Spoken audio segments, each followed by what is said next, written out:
And joining me now is Sanam Naraghi Anderlini. She's the founder and executive director of International Civil Society Action Network. Sanam, thanks so much for your time.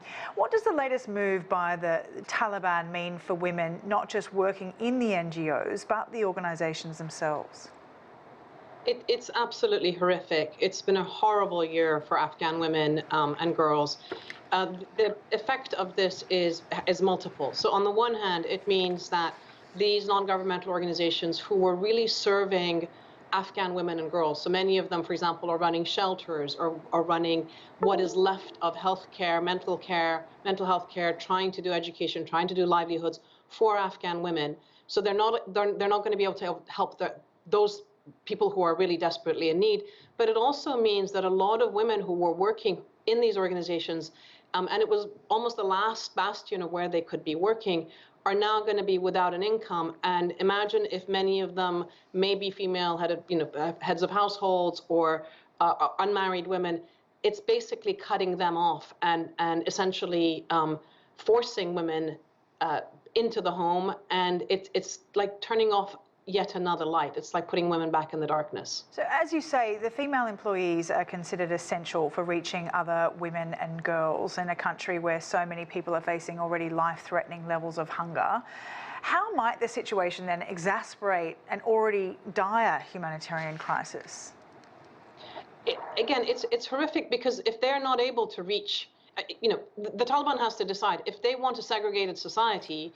That means to be able to feed women and girls, you need to have other women and girls. If you want to give health care to them, then you need women to be providing that health care. So if you're not allowing women to actually serve the women who are most in need, as I said, those beneficiaries are going to be badly affected. But it also means that for those of us internationally who are trying to work with and support Afghan women's organizations and the staff and provide some level of income and sort of in many ways also support the economy because it's money going in to provide these services. It puts all of that on pause as well. We have to rethink and understand what are we allowed to do, what can't we do, and it comes on the back of already really tight sanctions that Western governments have placed. So many governments, for example, weren't allowing us to pay salaries, however low, to staff of organizations, or they were saying, what are you doing about the tax because we don't want the Taliban to collect the tax. It was already hard. This makes it doubly, if not 100 times harder, and it's going to require, again, a lot of attention. The big question, honestly, is why are they doing this?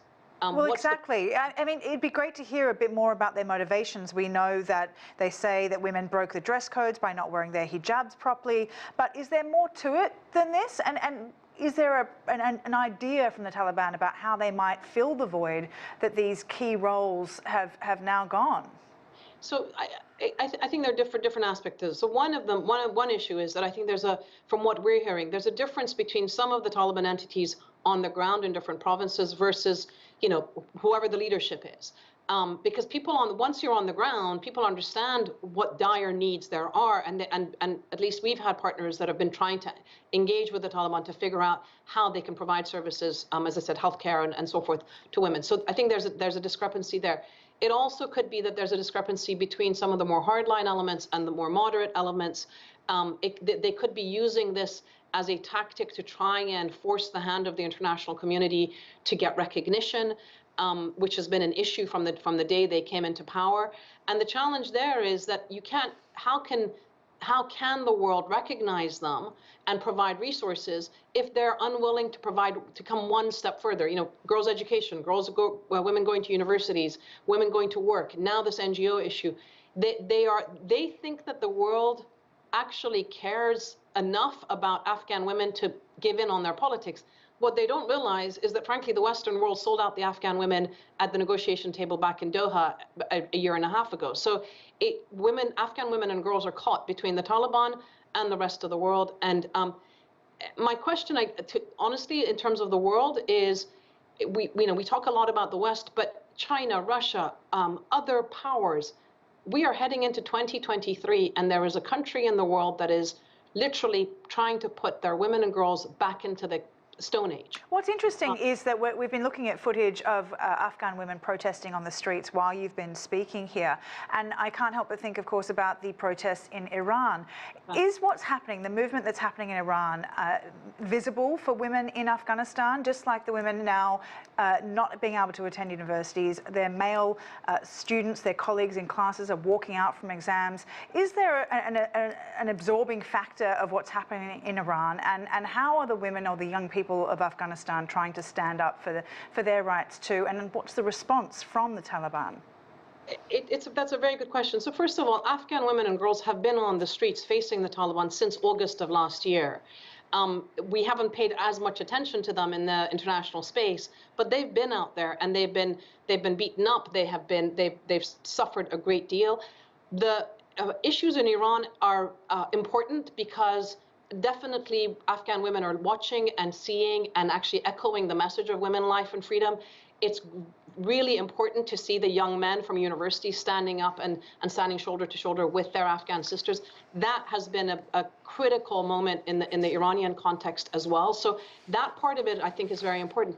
But I also think we have to look at it the other way around, that the fact that the Taliban succeeded and essentially the West withdrew has emboldened extremist forces around the world, including, I believe, in Iran. So the negative from Afghanistan is spilling over elsewhere, and we're, of course, the Iranian experience is inspiring Afghan women and girls everywhere else, but it's a long road ahead, and the hardliners in Afghanistan are being horrific at this point. Sanam, really appreciate your time on the show today. Sanam Naraghi Anderlini, the founder and executive director of International Civil Society Action Network. Thank you.